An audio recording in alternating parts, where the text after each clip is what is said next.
O governo Lula está tentando, né, ali aproveitar a reaproximação com o presidente da Câmara, Hugo Motta, para impulsionar o projeto que acaba com a escala de trabalho de 6x1. A proposta tem forte apelo popular e é vista pelo Planalto como uma pauta capaz de mobilizar, né, o eleitorado nas eleições de outubro, nas eleições deste ano. Esse texto prevê a redução da jornada sem cortes de salários e uma transição gradual, isso até o ano de 2028, daqui a 2 anos ali. Nos bastidores, a avaliação é de que mesmo que o projeto não avance, colocar em pauta já cria pressão sobre parlamentares e setores contrários a essa mudança.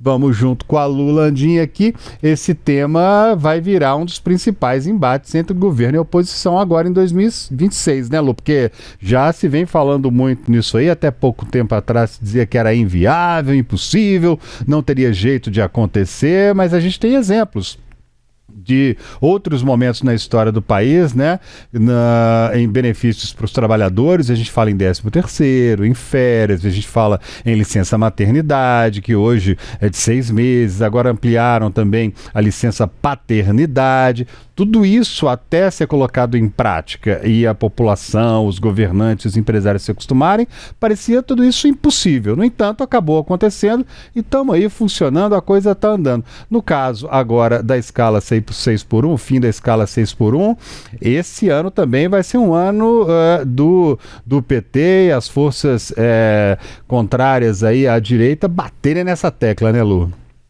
Pois é, essa é uma pauta com grande impacto social e a gente cita que o governo conseguiu aprovar com um impacto social muito grande também no ano passado, que foi a isenção do imposto de renda para quem ganha até R$5.000, essa que começou a valer a partir desse mês de janeiro de 2026, mas o governo vem com essa nova aposta agora nesse ano. Mas a gente fala sobre embates com a oposição, além disso, o governo vai precisar investir em uma articulação muito forte com a cúpula do Congresso Nacional, com o presidente da Câmara dos Deputados, Hugo Motta, e com o presidente do Senado, Davi Alcolumbre. Essa articulação precisa ser intensa para que um projeto dessa envergadura saia do papel. Quem é responsável pela articulação política do governo com o Congresso Nacional é a ministra da Secretaria de Relações Institucionais, Gleisi Hoffmann, e ela deve entrar em campo. Claro, a gente tem uma avaliação também, e essa avaliação é feita pelo próprio presidente Lula desde o início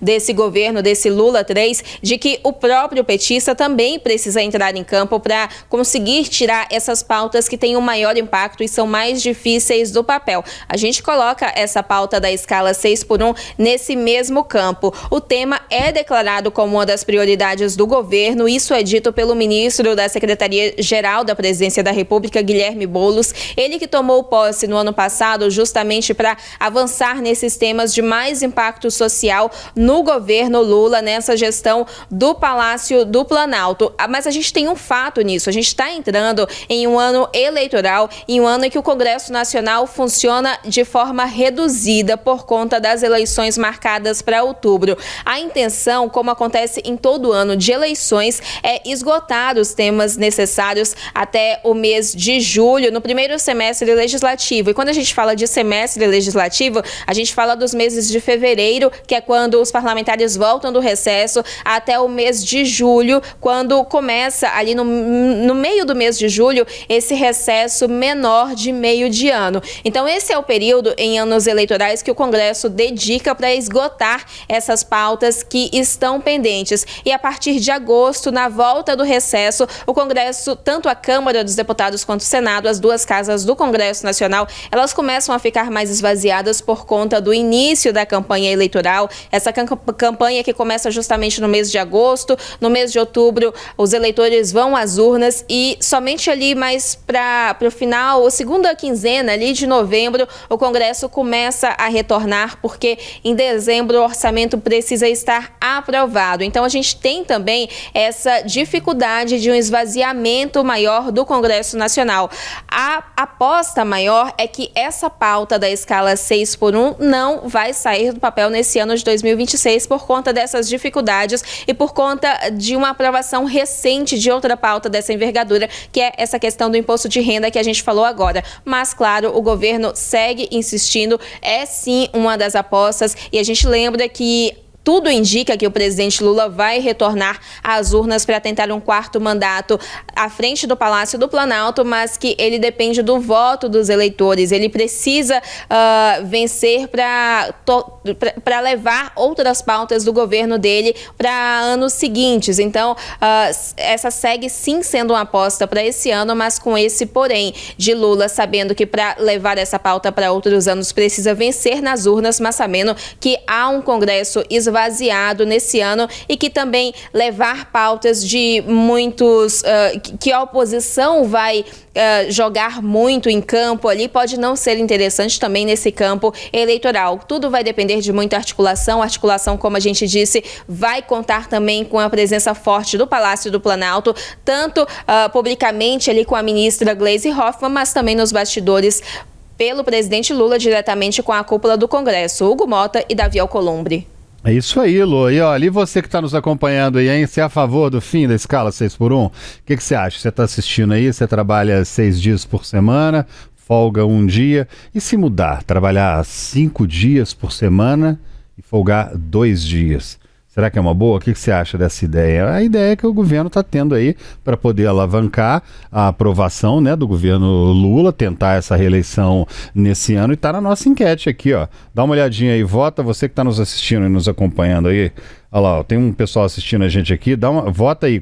Você é a favor do fim da escala 6x1? Quero ver, será que não? Será que não, hein?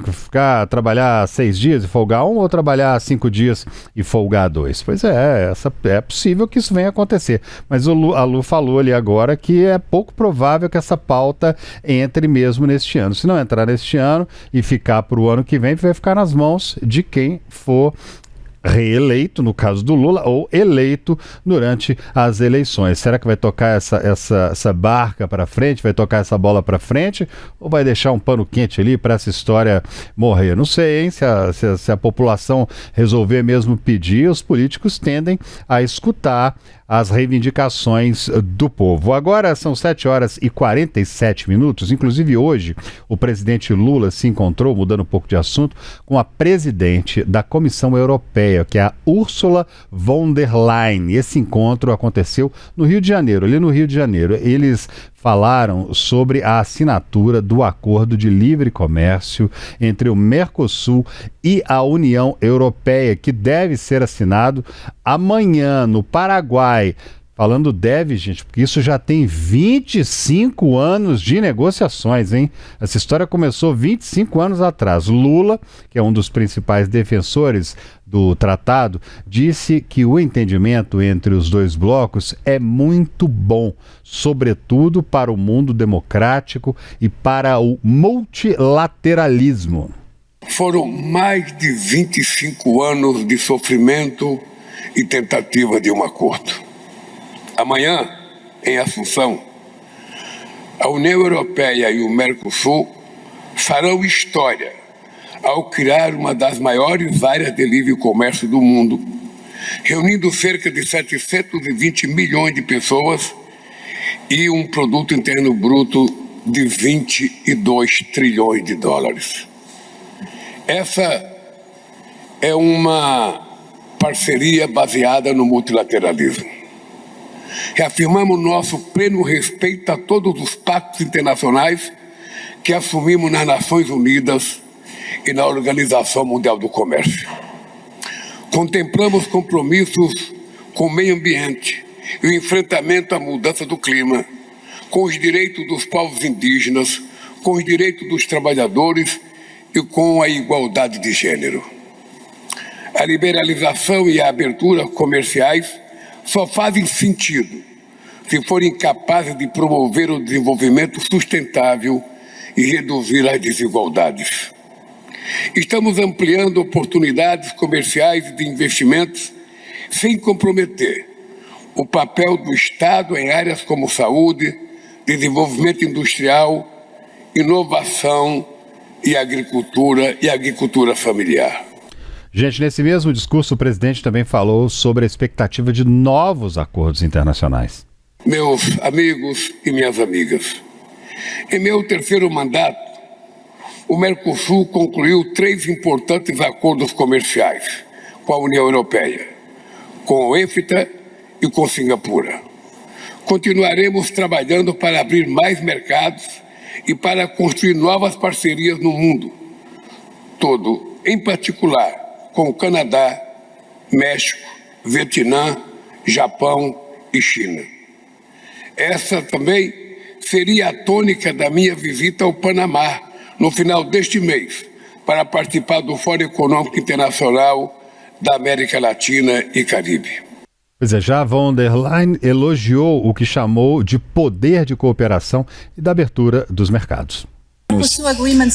O acordo União Europeia e Mercosul tem uma mensagem forte que diz: sejam bem-vindos ao maior mercado do mundo e a maior área de livre comércio do mundo. E isso é uma área de parceria, de abertura. Isso é o poder da amizade, do entendimento entre povos, entre regiões e entre oceanos. E é assim que a gente cria a prosperidade verdadeira.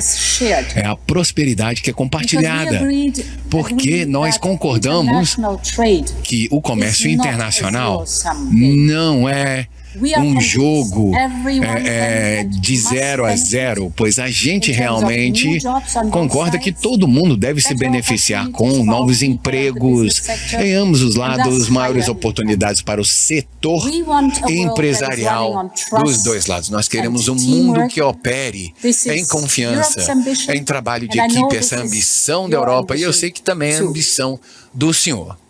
É curioso imaginar que 25 anos, são 25 anos de demora para chegar a esse acordo, e esse acordo vem pouco tempo depois de o presidente norte-americano Donald Trump anunciar tarifaço para cá, tarifaço para lá, bombardeio aqui, interferência política ali, sequestro de presidente da República na Venezuela. Ele fez uma bagunça nesse mercado todo aí, pelo jeito ficou todo mundo preocupado. E a turma está começando a tentar se alinhar de outro jeito, Mercosul com a União Europeia, vamos fazer negócio com a China, fazer negócio com a Índia, com a Rússia, porque o presidente Donald Trump está, de certa forma, meio incerto e está todo mundo em dúvida, hein, Lu? Mas foram 25 anos e finalmente parece que amanhã sai essa assinaturazinha aí, hein?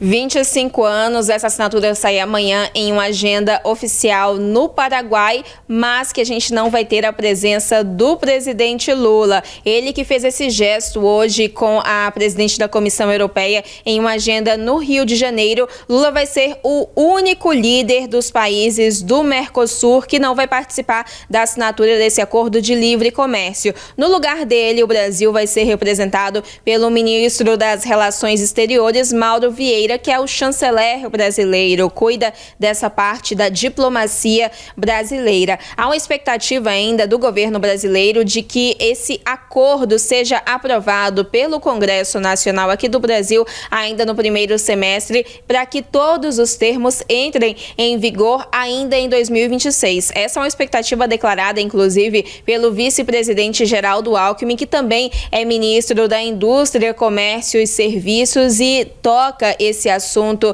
de comércio do Brasil também. Tudo isso é tratado e declarado abertamente por Geraldo Alckmin, essa expectativa de que todos os termos desse acordo então comecem a valer para o Brasil com a União Europeia ainda nesse ano. Lembrando que a gente falou agora há pouco desse porém do Congresso Nacional esvaziado no segundo semestre, por isso então essa expectativa de aprovação desse tratado ainda no primeiro semestre legislativo. Eu tenho também aqui alguns números dessa relação Brasil e União Europeia para a gente, mais especificamente Mercosul e União Europeia, para a gente falar a dimensão desse acordo. Juntos, Mercosul e União Europeia reúnem cerca de 718 milhões de pessoas e têm um produto interno bruto de aproximadamente 22 trilhões de dólares. Além disso, a União Europeia é o segundo principal parceiro comercial do Brasil, com uma corrente corrente de comércio de bens de aproximadamente 100 bilhões de dólares